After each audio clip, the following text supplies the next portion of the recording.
कैसे हो प्यारे बच्चों। आज हम कक्षा 4 विषय हिंदी पाठ नंबर 5 और पाठ का नाम है गुब्बारे पर चीता। बहुत ही हैरानी कर देने वाला विषय है। गुब्बारे पर चीता कैसे संभव होता है, परंतु ऐसा हुआ।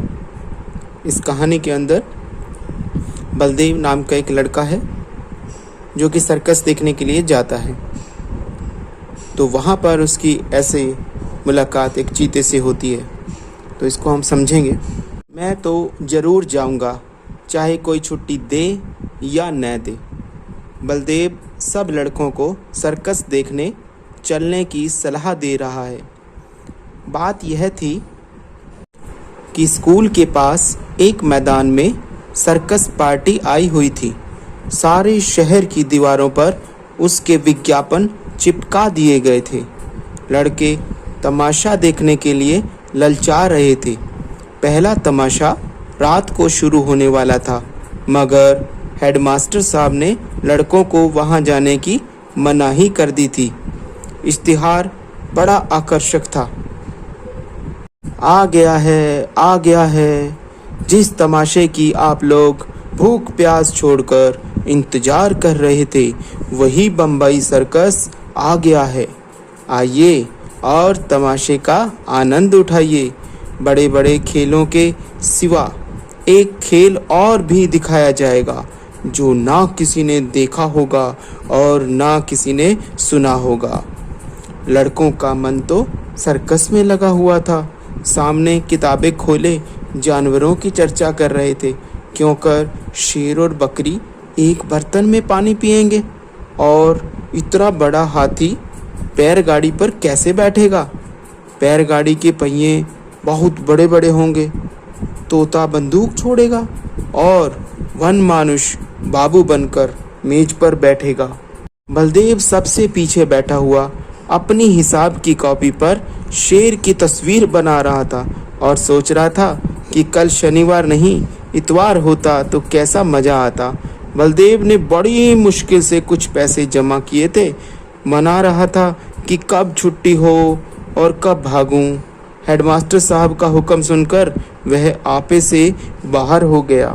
छुट्टी होते ही वह बाहर मैदान में निकल आया और लड़कों से बोला, मैं तो जाऊंगा, ज़रूर जाऊंगा, चाहे कोई छुट्टी दे या न दे। मगर और लड़के इतने साहसी न थे। कोई उसके साथ जाने पर राजी नहीं हुआ। बलदेव अब अकेला पड़ गया, मगर वह बड़ा जिद्दी था। दिल में जो बात बैठ जाती उसे पूरा करके ही छोड़ता था। शनिवार को और लड़के तो मास्टर जी के साथ गेंद खेलने चले गए। बलदेव चुपके से खिसक कर सर्कस की ओर चला। वहां पहुंचते ही उसने जानवरों को देखने के लिए 10 रुपये का टिकट खरीदा और जानवरों को देखने लगा। इन जानवरों को देखकर बलदेव मन में बहुत झुंझलाया। वह शेर है, मालूम होता है महीनों से इसे मलेरिया बुखार आ रहा हो। वह भला क्या 20 हाथ ऊंचा उछलेगा। और यह सुंदर वन का बाघ है। अरे रानी, जैसे किसी ने इसका खून ही चूस लिया हो, मुर्दे की तरह पड़ा है। वाह रे भालू है या सुअर, और वह भी जैसे मौत के चंगुल से निकल करके भागा हो। अलबत्ता चीता कुछ जानदार है और एक 3 टांग का कुत्ता भी। यह कहकर बड़े जोर से हंसा। उसकी एक टांग किसने काट ली? दुम कटे कुत्ते को देखे हैं, पर पैर कटा कुत्ता आज ही देखा है। और यह दौड़ेगा कैसे? उसे अफसोस हुआ कि गेंद छोड़कर यहाँ नाहक आया। 10 रुपये भी गए। इतने में एक बड़ा भारी गुब्बारा दिखाई दिया। उसके पास एक आदमी खड़ा चिल्ला रहा था, आओ चले आओ, 4 रुपये में आसमान की सैर करो। अभी वह उस तरफ देख रहा था कि अचानक शोर सुनकर वह चौंक पड़ा। पीछे फिरकर देखा तो मारे डर के उसका दिल कांप उठा। वही चीता न जाने किस तरह पिंजरे से निकलकर उसी की तरफ दौड़ा चला आ रहा था। बलदेव जान बचाकर भागा। इतने में एक और तमाशा हुआ। इधर से चीता गुब्बारे की तरफ दौड़ा। जो आदमी गुब्बारे की रस्सी पकड़े हुए था वह चीते को अपनी तरफ आता देखकर बेतहाशा भागा। बलदेव को और कुछ न सूझा तो वह झट से गुब्बारे पर चढ़ गया। चीता भी शायद उसे पकड़ने के लिए कूदकर गुब्बारे पर जा पहुंचा। गुब्बारे की रस्सी छोड़कर तो वह आदमी पहले ही भाग गया था। अब वह गुब्बारा उड़ने के लिए बिल्कुल तैयार था। रस्सी छूटते ही वह ऊपर उठा। बलदेव और चीता दोनों ऊपर उठ गए। बात की बात में गुब्बारा ताड़ के बराबर जा पहुंचा। बलदेव ने एक बार नीचे देखा तो लोग चिल्ला चिल्ला कर उसे बचने का उपाय बतलाने लगे, मगर बलदेव के तो होश उड़े हुए थे। उसकी समझ में कोई बात नहीं आई। ज्यों-ज्यों गुब्बारा ऊपर उठता जाता था, चीते की जान निकली जाती थी। उसकी समझ में नहीं आता था कि कौन मुझे आसमान की ओर लिए जाता है। वह चाहता तो बड़ी आसानी से बलदेव को चट कर जाता, मगर उसे अपनी ही जान की फिक्र पड़ी हुई थी।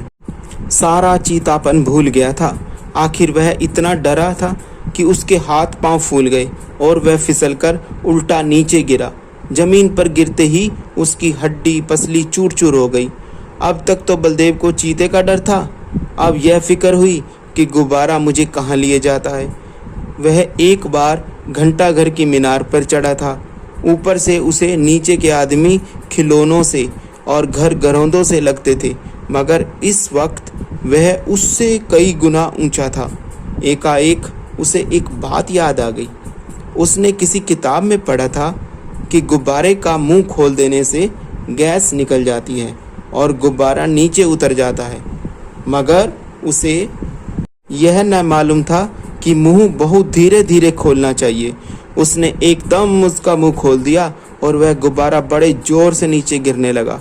जब वह जमीन से थोड़ी ऊंचाई पर आ गया तो उसने नीचे की तरफ देखा, दरिया बह रहा है। फिर तो वह रस्सी छोड़कर दरिया में कूद पड़ा और तैरकर निकल आया।